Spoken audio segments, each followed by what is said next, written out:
कौन कौन सा सेक्टर डिपेंडेंट होता है। देखिए आपका हर एक सेक्टर, क्योंकि ऑयल से क्या होता है एनर्जी बनती है, ठीक। और आपका हर एक सेक्टर सेक्टर विदाउट एनर्जी नहीं चल सकता। जैसे कि आप ट्रांसपोर्ट है तो उसमें एनर्जी की जरूरत पड़ेगी। जैसे कि आपका मशीनरी है, जब जो भी इंडस्ट्री है, इंडस्ट्री में मशीन चलता है ना, मशीन को चलाने के लिए तो ये एनर्जी की जरूरत पड़ती है ना। मे बी आप बिजली से चलाते हैं, ठीक। बिजली, ये पावर जो भी है आपका, इलेक्ट्रिसिटी जो भी है, इलेक्ट्रिसिटी में आप देखोगे तो आपका जो सबसे बड़ा रोल किसका है, थर्मल पावर का रोल है। थर्मल पावर में मतलब कोयले से आप बिजली बनाते हैं, लेकिन डीजल का भी रोल होता है वहाँ पे, ठीक। उसके बाद ट्रांसपोर्ट सेक्टर में हो गया, मतलब पूरे ओवरऑल इकोनॉमी पे उसका असर पड़ता है। यदि ऑयल का प्राइस बढ़ गया तो आपकी इकोनॉमी पे उससे असर पड़ता है, इन्फ्लेशन आते हैं वर्ल्ड में, ठीक।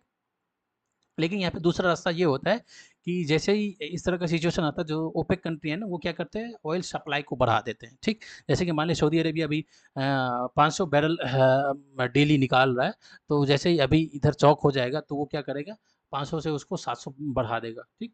रसिया भी बढ़ा देगा, ठीक। तो कंट्रोल हो सकता है, लेकिन सब डिपेंड करता है, डिप्लोमेसी पे डिपेंड करता है, जियो पॉलिटिक्स पे डिपेंड करता है, ठीक।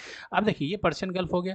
अब यहाँ पे ईरान क्या कर सकता है, यदि इसको चौक करने के लिए मान ली इस पूरे एरिया में माइन बिछा देता है, तो कोई सा भी जहाज जाएगा ही नहीं, जाएगा नहीं, क्योंकि भाई इधर से जाएगा तो क्या हो जाएगा, उड़ जाएगा, ठीक, समझ गए। तो ये चीज़ चल रहा है, यही होता है स्टेट ऑफ हॉर्मुज, जो कि पर्शियन गल्फ को इधर अरेबियन सी से और ये गल्फ ऑफ ओमान से जोड़ते हैं। ये हो गया आपका ओमान, ये हो गया मस्कट हो गया, ठीक। अभी यहीं पे चल रहा था, मस्कट में ही चल रहा था, न्यूक्लियर को लेकर बातचीत चल रहा था, किसके पास, किसके बीच, ईरानियन ईरानियन और अमेरिकन के बीच में चल रहा था। लेकिन इससे पहले कि कुछ कंक्लूजन पे आए, तो इजराइल ने अटैक कर दिया था, ठीक है। इस पॉलिटिक्स को हम कभी और देखेंगे, ठीक। तो thank you for watching it.